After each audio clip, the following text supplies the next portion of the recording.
And we're going to kick off looking at Friday's Telegraph. Leo, what do the Telegraph have on their front cover? So doctors are urged to give in on pay deals. So the doctors' union, the BMA, is holding out for a rise of up to £20,000 per junior doctor, which is quite a lot. I didn't even think they earned £20,000. They don't. They barely earn 30. Yeah, well, some of them. The salary ranges from 29,000 to nearly 60,000. So it's not like, they're penniless. And it's basically a sort of paid internship while you become a fully fledged doctor. But hang on a minute, the big bucks. They are in university for a long time, aren't they? They do accrue an awful lot of debt. Scrounging doctor.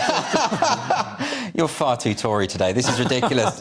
Josh, surely, I mean, I'm right, aren't they? They get a lot of debt. They should be paid reasonably well. It's because they've essentially had pay cuts every year because of the inflation, so they're being paid considerably less than they were in 2008, and they just want to go back to what they were essentially earning back then. That seems fair, but of course, where's the money coming from and whatever.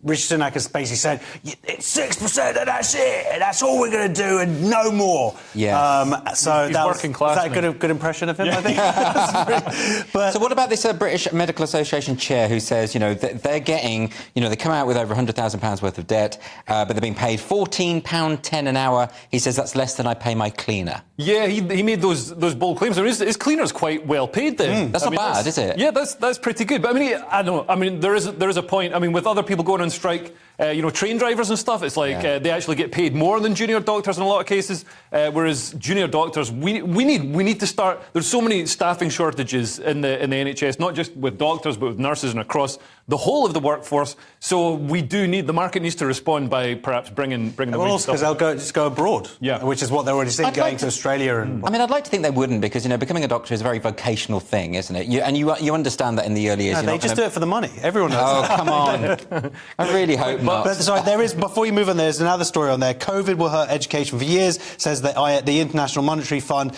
They're talking about America. It's basically we're already about a percentage point lower GDP because of what already happened.